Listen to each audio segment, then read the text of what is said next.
하나님의 말씀 보도록 하겠습니다. 하나님의 말씀은 스바냐 2장 1절에서 3절의 말씀입니다. 스바냐서 2장 1절에서 3절 말씀입니다. 구약 성경 1307쪽쯤에 있습니다. 스바냐 2장 1절에서 3절까지의 말씀입니다. 찾으셨으면 길지 않기 때문에 다 함께 봉독했으면 합니다. 시작. 수치를 모르는 백성아 모일지어다 모일지어다. 명령이 시행되어 날이 겨같이 지나가기 전, 여호와의 진노가 너희에게 내리기 전, 여호와의 분노의 날이 너희에게 이르기 전에 그리할지어다. 여호와의 규례를 지키는 세상의 모든 겸손한 자들아, 너희는 여호와를 찾으며 공의와 겸손을 구하라. 너희가 혹시 여호와의 분노의 날에 숨김을 얻으리라. 아멘. 주보에는 없지만 역대하의 말씀을 잠깐 보도록 하시겠습니다. 역대하 34장의 말씀을 함께 잠깐만 봤으면 합니다. 역대하 34장 1절에서 3절까지만 보도록 하시겠습니다. 역대하 34장 1절에서 3절까지입니다. 길지 않으니까요. 또 역대하 34장 1절에서 3절까지 다 함께 봉독하도록 하시겠습니다. 시작. 요시아가 왕위에 오를 때에 나이가 8세라 예루살렘에서 31년 동안 다스리며 여호와 보시기에 정직하게 행하여 그의 조상 다윗의 길로 걸으며 좌우로 치우치지 아니하고 아직도 어렸을 때 곧 왕위에 있은 지 8년에 그의 조상 다윗의 하나님을 비로소 찾고 제12년에 유다와 예루살렘을 비로소 정결하게 하여 그 산당들과 아세라 목상들과 아로새긴 우상들과 부어 만든 우상들을 제거하여 버리매. 요거는 잠깐 생각해 두시면 될 것 같습니다. 그리고 다시 스바냐서의 말씀으로 돌아오시면 될 것 같습니다. 오늘은 스바냐서의 말씀을 잠깐 살펴볼 건데, 지난주에 나훔을 하면서 말씀드렸지만 선지서는 생각보다 설교하기가 되게 애매합니다. 왜냐하면 다 잘 모르시거든요. 그러니까 대표적인 선지자들은 대충 이렇게 알긴 하지만 선지서는 거의 설교를 몇 개 이제 본문들만 가지고, 특별히 예수님하고 관련된 본문들만 가지고 오지 전체적으로 설교가 잘 안 되어지는 게 사실입니다. 그래서 선지서를 할 때는 생각보다 쉽지 않습니다. 나훔도 그렇고, 어떤 분들은 나훔이 성경에 있었는지 처음 알았다 이렇게 하시는 분들도 있어요. 그리고 스바냐서도 그렇고, 스바냐도 있고 뒤에 넘어가시면 스가랴도 있습니다. 이름 비슷해서. 근데 오늘 이제 스바냐서의 말씀을 그래서 설교를 하려면 이제 약간의 배경적인 게 필요해서 말씀을 먼저 나누기 전에 그 부분을 좀 나누고 시작했으면 합니다. 지난주에 나훔서를 나누면서 한번 말씀드렸던데, 나훔이 시대가 명확하게 나오진 않지만 요시아가 왕에 있었을 때 나훔의 말씀이 기록되어졌을 겁니다. 왜냐하면 그건 나훔서 하면서 말씀드렸습니다. 아수르가 아직은 망하기 전, 근데 테베, 노하몬이라고 하는 이집트의 한 도시가 있어요. 옛날 수도가 아수르에 의해서 정복되어지는 시기를 거치고 난 다음 그 사이 시기인데, 역사적으로 이집트가 아수르한테 정복을 당한 시기가 663년에 있었던 사건입니다. 테베라는 곳이 그 성경에 노아몬이라고 나오는데, 거기에 663년에 정복을 당했고 아수르한테, 그걸 과거 이야기처럼 이야기를 해요. 그리고 아수르는 망할 거라고 미래 이야기처럼 이야기를 해요. 니느웨가 612년에 정복되거든요. 그러면 그 사이 시기에 나훔이 선포되어집니다. 근데 그 사이에 유다에서 통치했던 왕은 요시아가 왕위에 있을 때, 근데 좀 더 올라가면 므낫세, 아몬, 요시아가 왕으로 있을 때인데, 아마 요시아일 가능성이 좀 크다라고 보시면 될 것 같고, 근데 스바냐서 1장 1절에 보시면 스바냐는 다행히 자기가 언제 말씀을 선포했는지 이야기해 줍니다. 1장 1절에 보시면 이렇게 돼 있어요. 아몬의 아들 유다 왕 요시아의 시대에 스바냐에게 임한 여호와의 말씀이다 라고, 내가 요시아 시대에 활동했어 라고 이야기를 해줍니다. 그러니 나훔의 말씀과 스바냐는 같은 배경을 가지고 갑니다. 요시아가 왕으로 있었을 때, 근데 요시아가 왕으로 있었을 때 하나님께서는 왜 스바냐도 보내고 나훔 선지자도 보냈을까? 근데 사실은 뒤에 보시면 예레미야도 이 시기부터 활동을 시작합니다. 하나님께서는 무슨 이유 때문에 그런 쟁쟁한 선지자들을 그 땅에 보내셔서 무엇을 말씀하시고 싶었을까라고 하는 것을 생각하시고 스바냐서와 나훔서를 읽으셔야 됩니다. 그래야 그 하나님께서 무엇을 말씀하시고 싶은지 좀 더 접근하시기가 쉽습니다. 제가 지난주에 나훔서를 말씀드리면서 그 부분에 대해서 약간의 설명을 드렸는데 일주일이 지나면 저희가 다 잊어버리는 것들이 있어서 다시 한번 잠깐 말씀을 드리면, 요시야가 종교개혁을 단행해야 되는데 우리가 역대기를 잠깐 읽었잖아요. 8살에 왕이 돼요. 아버지가 통치한 뒤 2년 만에 암살을 당해요. 할아버지는 므낫세라는 사람인데 이스라엘에서 그러니까 남유다에서 최악의 왕입니다. 하나님께서 므낫세의 죄 때문에 더 이상 유다에게 은혜가 없어. 근데 그 왕이 55년을 통치해요.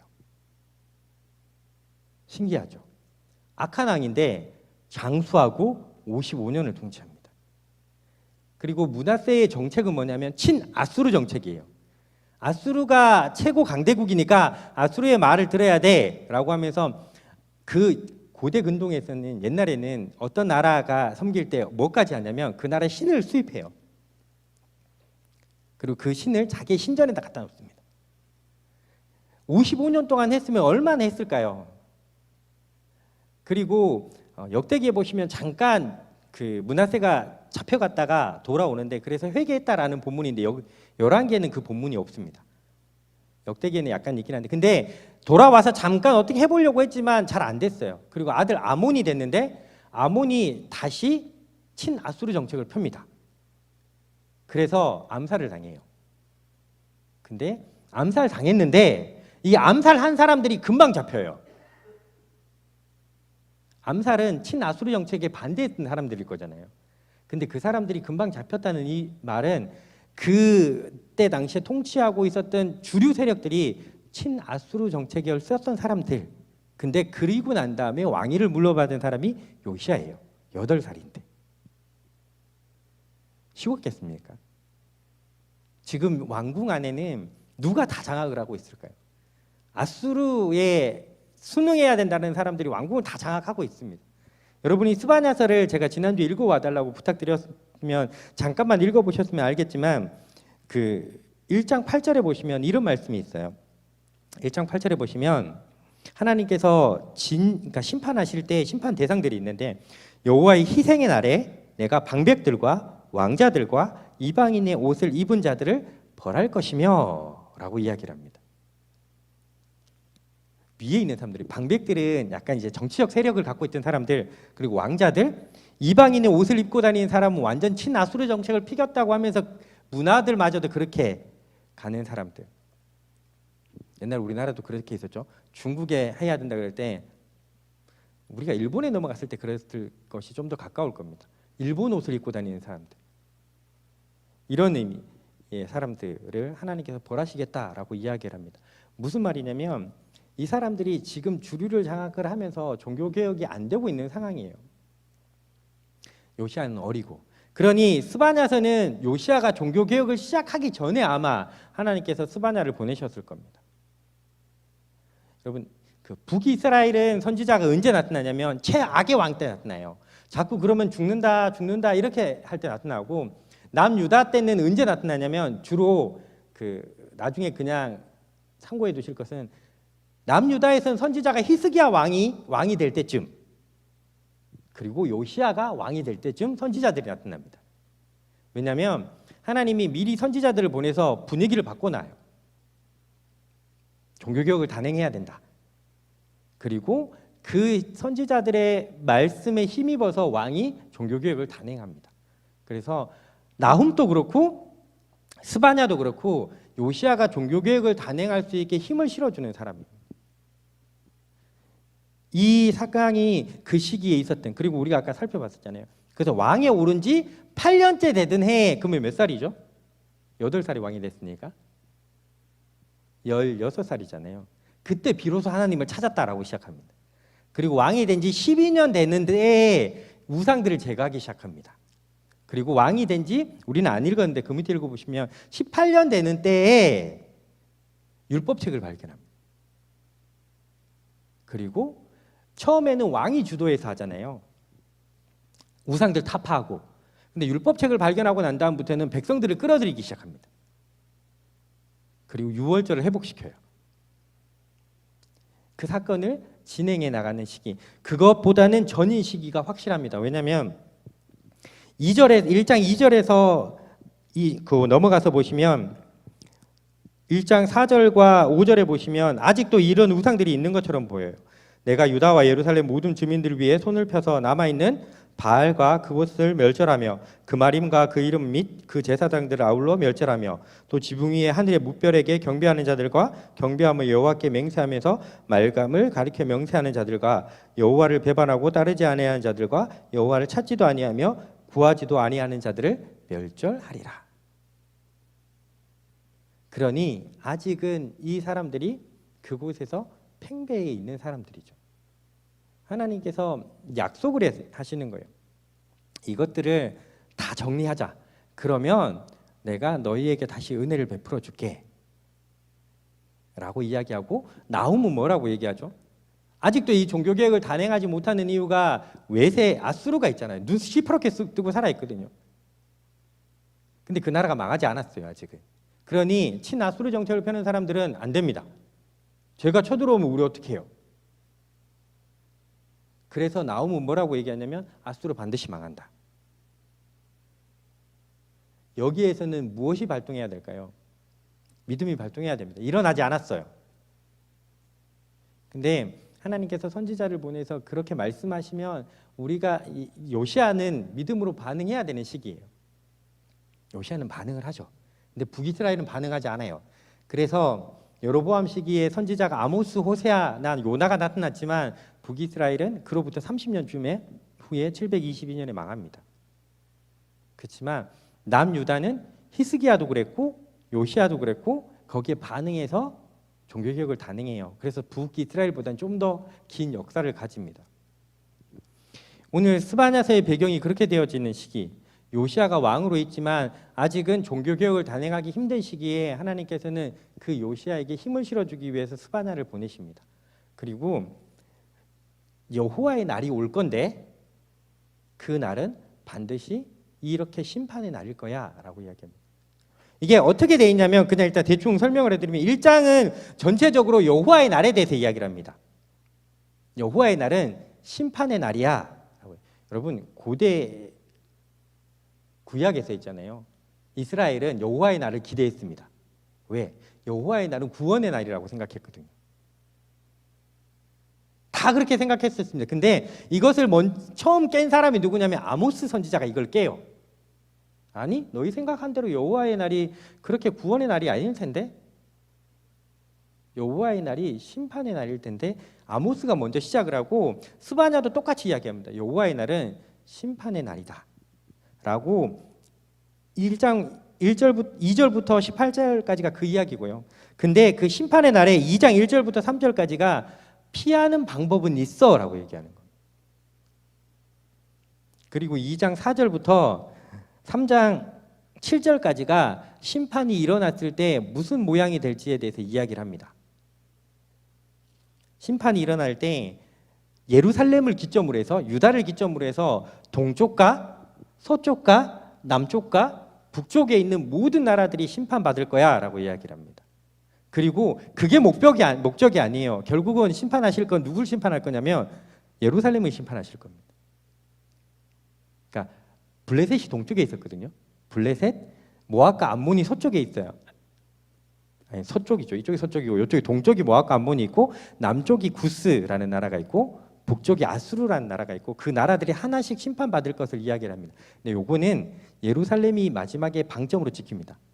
너희도 심판받을 거야 라고 이야기를 하시고 난 다음에 갑자기 분위기가 9절부터는 달라집니다.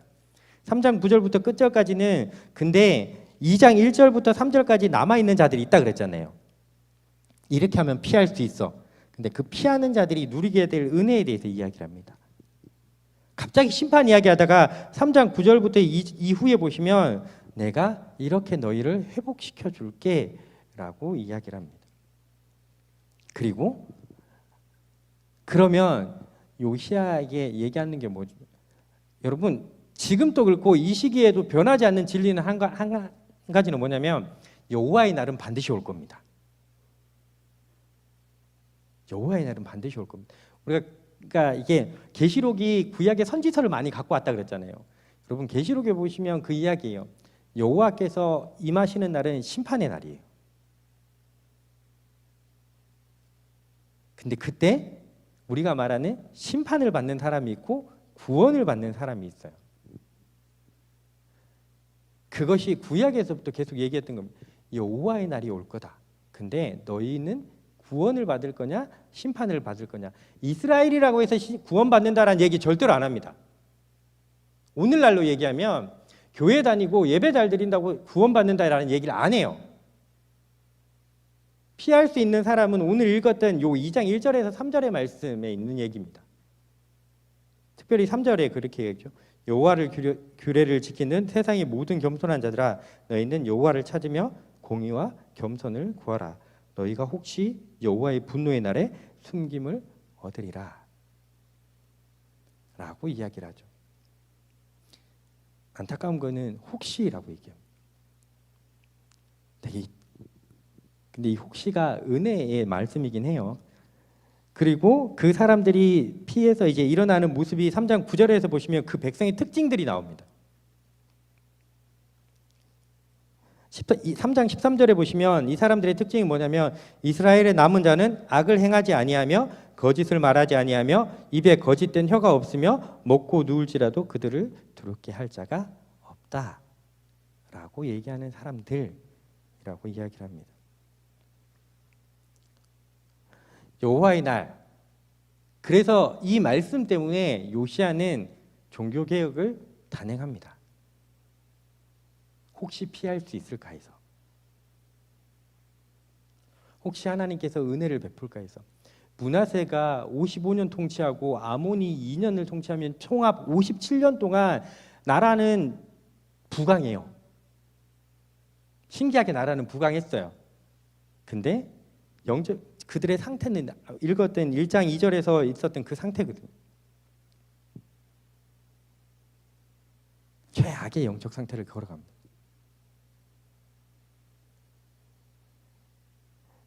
하나님께서 그렇게 되면 반드시 망한다. 너희 망한다? 근데 이 사람들은 뭘 근거로 가지고 있는지 아십니까? 두 가지가 근거가 돼요. 하나는 자기들이 빌붙어 있는 아수르가 망하지 않는 이상 자기들 안 망할 거라고 생각합니다.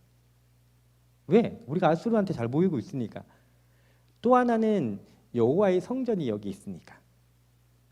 여러분 절대로 구약에서 오해하시지 말아야 될 것 중에 하나는 이스라엘 백성이 우상 숭배를 한다고 하면 하나님을 버리고 우상 숭배를 하지 않아요.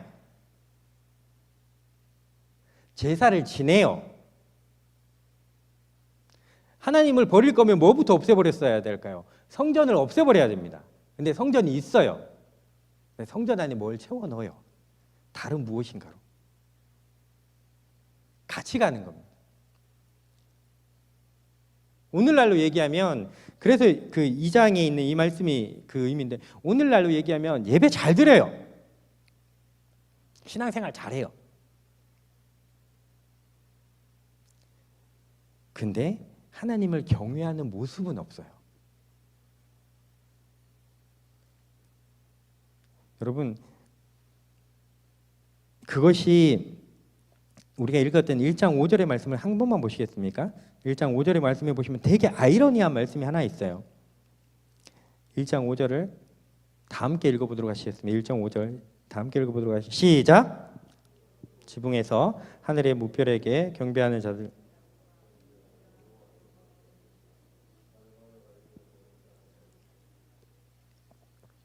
뭐가 이상하죠? 그 사람이 여호와께 경배하는데 또 뭐에게 경배해요? 말감에게도 경배합니다. 왠지 아십니까? 이유는 옆에 보시면 나오는데 12절에 보시면 그들이 왜 이렇게 하는지 나옵니다. 12절도 한 번만 1장 12절 한 번만 읽어보도록 하시겠습니다. 시작. 그때 내가 예루살렘에서 찌꺼기같이 가라앉아서 마음속에 스스로 이르기를 여호와께서는 복도 내리지 아니하시며 화도 내리지 아니하시리라 하는 자를 등불로 두루 찾아 벌하리니. 왜 그랬는지 알겠죠? 이들이 하나님에 대한 이해입니다. 하나님이 계시긴 계신데 없다고 얘기 안 해요. 계신데 그 하나님은 벌도 내리지 않고 화도 내리지 않을 거야. 그러니 여기도 섬겨보고 저기도 섬겨보자 라고 이야기하는 겁니다. 이게 제가 올바른 판단일지 아닐지가 좀 조심스럽게 하긴 하는데, 제가 왜냐면 그 어떤 저희와 함께 사역하는 한 분이 저에게 이런 말씀을 하셨거든요. 목사님은 왜 맨날 설교할 때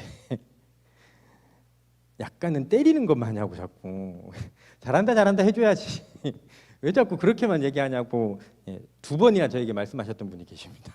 그래서 죄송하다고 얘기를 했는데, 다른 분들이 다 좋다고 해주니까 한쪽으로만 갈 수는 없으니까 저는 반대로라도 좀 가야 되는 것 같아서라고 얘기도 하긴 하지만, 저는 또 하나의 어려운 점 중에 하나는 우리의 믿음이 스바냐서에 있는 믿음과 비슷할 수 있다라고 생각합니다. 여러분, 이렇게 보시면 하나님 괜찮지 않으십니까? 화도 내지 않고, 근데 복도 내리지 않으나는 좀 애매하지만 화도 내리지 않아라고 얘기해요. 오늘날 그리스도인의 삶을 저는 최악으로 망친 것 중에 하나는 하나님이 사랑만 있다라고 가르치는 거예요.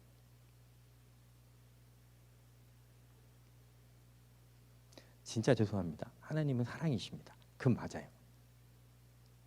근데 하나님은 사랑만 있진 않습니다. 우리가 생각하는 사랑의 최악의 문제는, 누누이 말씀드렸지만 헬라어에서 사랑이 4가지로 분화되잖아요. 사랑이 들어보셨잖아요. 에로스, 필로스, 그다음에 아가페, 하나가 생각이 안 나는데 갑자기.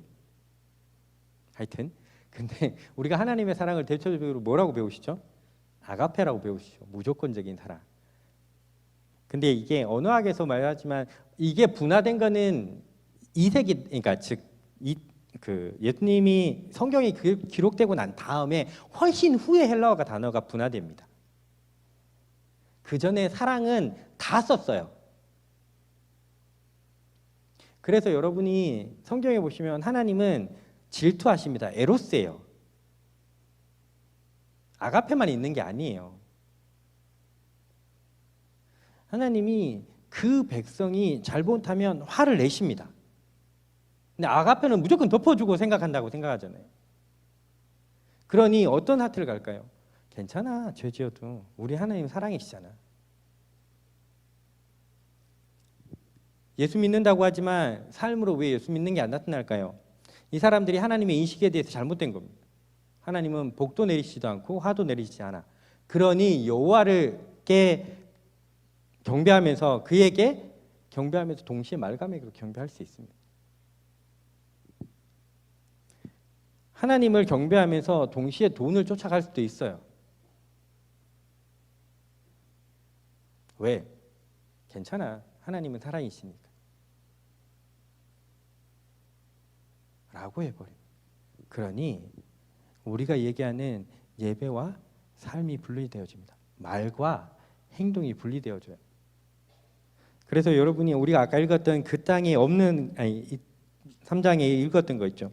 이스라엘의 남은 자는 악을 행하지 아니하고 거짓말을 하지 아니하며 입에 거짓 혀가 없으며 라고 얘기하는 것이 거짓말을 하지 않는다라는 게 아니라 말과 삶이 일치된다는 얘기예요.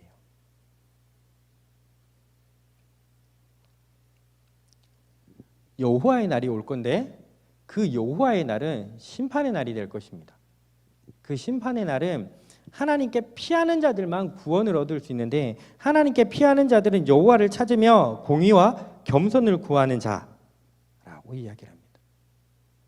앞에 것이 여호와를 찾으며라고 하는 것이 종교적인 행위일 수 있다면, 공의와 겸손을 구하는 것은 삶의 행위입니다. 같이 가요. 여러분, 요시아가 종교개혁을 단행하기 전에 최악의 문제는 종교 행위는 있었다니까요. 삶이 없어요.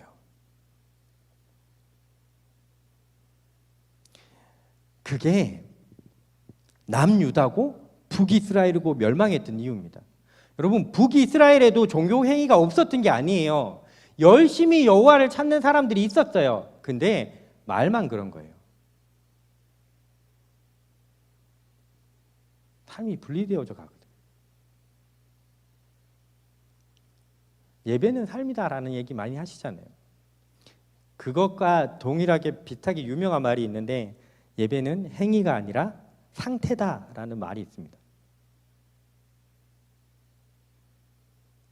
행위가 아니에요. 내 상태가 어떤지가 예배입니다. 혹시 우리의 모습이 스바냐서에 나오는 이스라엘의 모습은 아닌가라는 겁니다. 하나님께서는 그들의 민낯을 보이세요. 너희가 이런 상태야. 그리고 내가 가면 너희가 기대하는 것처럼 그런 날은 아닐 거야. 우리는 당연히 이스라엘이니까. 특별히 북이스라엘은 망했어요. 북이스라엘이 망한 거 보고 이스라엘 남유다는 박수 쳤다니까요. 저런 믿음 없는 것들. 왜? 성전이 유다에 있잖아요. 예루살렘에. 우리는 성전이 있어 라고 얘기를 합니다. 그래서 우리는 구원을 받을 거야. 여호와의 날에. 아닌데? 라고 주님이 말씀하시는 겁니다.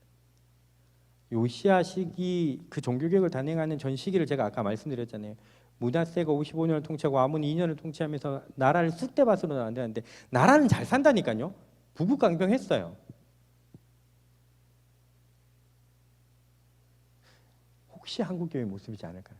교회는, 성도는 부자가 되는데 영적 상태는 엉망이지 않을까요? 그런 상태에 있다면 하나님께서 기회를 주시는 겁니다. 스바냐는 기회를 주시는 거예요. 돌이켜라. 여호와를 찾고 너희 삶을 다시 공의와 정의를 행하는 것. 이게 원래는 나중에 심심하면 찾아보시면 아브라함에게 하셨던 말씀이에요. 너희 후손은 이런 후손일 거야 라고 얘기한 것이 공의와 정의를 행하는 사람들입니다. 그렇게 살아가는 사람들, 너희 지금이라도 그렇게 살아가면 혹시 그날에 너희가 그 진노의 날에 구원을 얻을 수 있을 거야 라고 이야기하는 겁니다. 당근과 채찍이죠. 앞에는 말씀 1장 1절부터 18절까지 채찍으로 막 때리다가 2장 1절부터 3절까지 당근 잠깐 줬다가 그 다음에 2장 4절부터 3장 8절 7절까지 8절까지 막 또다시 하시다가 3장 9절부터 10절까지가 다시 은혜를 베푸시는 얘기라. 그래서 계시록에도 말씀드렸지만 구원의 날은, 아니 여호와의 날은, 하나님께서 오시는 그 날은 반드시 심판과 구원이 다시 같이 갈 겁니다. 그리고 너희가 어느 곳에 있는가라는 것을 돌아봐라. 그리고 계시록에서는 그 아시아 7교회에게 이렇게 얘기했어요. 회개해라.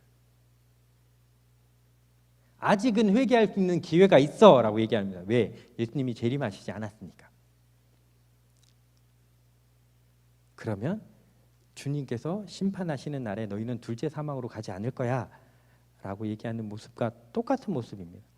너희가 지금 돌이키면 여호와의 희생의 날에, 여호와의 분노의 날에, 그 날에 너희는 은혜를 얻을 거야. 하나님께서 스바냐를 통해서 약속해 주시는 것은 이거예요. 내적 부흥을 일으키라는 거예요. 그러면 나훔을 통해서 뭐라고 얘기하신지 아십니까? 밖에 건 내가 제거해 줄게 라고 얘기하는 거예요. 나훔이 아수르가 망할 거란 얘기를 했잖아요. 그때도 하나님이 어떤 분이신지를 이야기했어요. 나는 죄를 절대로 참지 않는다. 그러나 은혜도 베푼다. 라고 이야기하셨습니다. 우리의 신앙생활은 하나님을 어떻게 이해하느냐에 따라 삶이 달라져요. 이게 마치 그런 느낌이었습니다. 여호수아서 같은 느낌이잖아요. 너희가 믿음으로 삶을 그러니까 새롭게 하면 그 믿음으로 요단강에 발을 넣으면 물이 갈라지는 걸 보게 될 거야. 요시아에게도 똑같이 얘기하는 겁니다. 너희가 그렇게 시작을 하면 내가 너희에게 겉으로 보이는 저 아수르라고 하는 것들을 내가 없애줄게. 라고 나오면서 약속해 주는 겁니다. 두 개를 같이 내미시는 거예요. 너희가 행할 것, 내가 행할 것. 오늘날 이 코로나 시대 때 어떻게 살아야 되는지 뭐 이야기를 하는 것은 나쁘지는 않죠. 한번 우리는 우리의 믿음을 점검해 봐야 될 것 같습니다. 이 시기를 지나면서 목회자로서 되게 반성되는 것 중에 하나는 와, 예배를 우리가 어떻게 말했고 어떻게 가르쳤길래, 왜냐하면 꽤 많은 분들이 이렇게 분석을 하기 때문에 그런 거예요. 코로나 시기가 끝나고 나면 한 반 이상은 사라질 수 있다.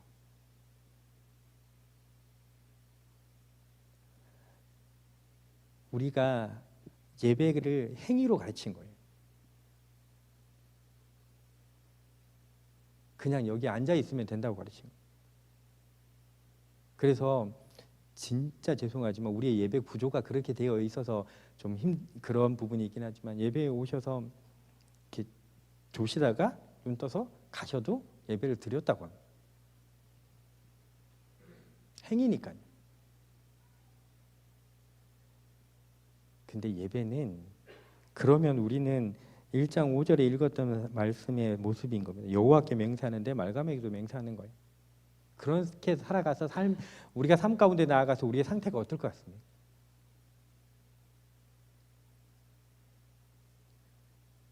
오늘날 교회에 나오지 못하고 각자의 집에서 예배 드리시는 분들이 있어요.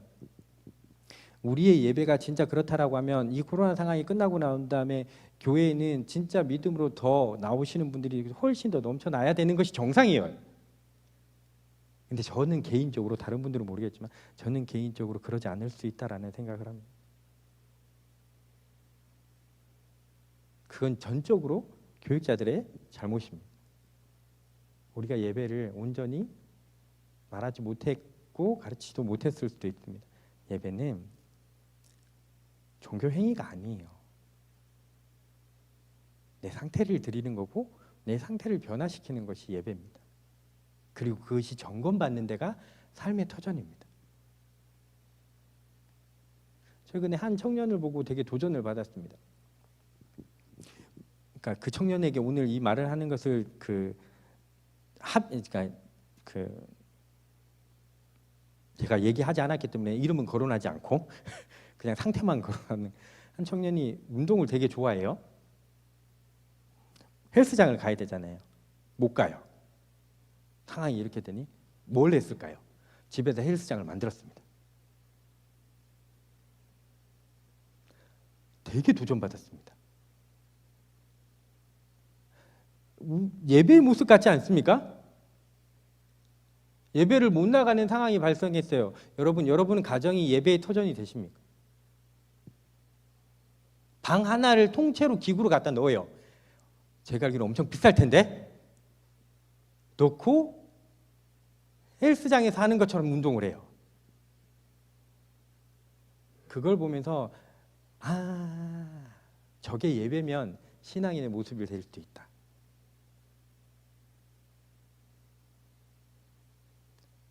전에 지난번에 말씀 전에 교회 권사님을 한번 뵌 적이 있는데 권사님이 그 이야기를 하셨어요. 처음에는 진짜 아예 전에 있던 교회는 이제 셧다운을 했기 때문에 있던 교회에서 예배를 못 가잖아요. 그러니까 집에는 이제 영상으로 예배 드리는데 처음에는 진짜 이제 옷 다 갖춰 입고 소파에 정결하게 앉으셔서 이제 가족들이 다 예배 드리셨는데 한 2주 지나고 나니까 이제 일단 옷이 흐트러지기 시작하십니다. 좀 한 주인가 2주 더 지나고 나니까 뭐 하신지 아십니까? 이제부터는 진짜 차 타러 다니십니다. 차 들고 오고 간식 들고 오고 앉아서 예배 드리고 그리고 난 다음에 이제 풀려서 이제 예배를 갔어요. 그러면서 그 권사님이 그 권사님의 사위도 이제 목사님이고 다 남편은 장로님이고 내가 이 모양인데. 그래서 그 이야기 하셨습니다. 되게 걱정된다. 이게 끝나고 났을 때 교회의 모습이 어떨지 걱정된다. 믿음 생활을 수십 년 동안 해오는데 내가 이런데. 다행히 그렇게 스스로를 돌아보실 수 있는 분들이 있으면 소망은 있겠지만 우리 가운데 혹시 예배를 행위로 생각해서 시간을 때우는 걸로 만들어 버렸다면 한국 교회에는 소망이 별로 없을 겁니다. 코로나가 뭐 내년에 끝나든지 그 후에 끝나든지 이게 이걸로 끝나지는 않을 거잖아요. 다른 것이 또 올 수도 있고 그때 다시 한번 예배에 대해서 도전받기 시작할 겁니다.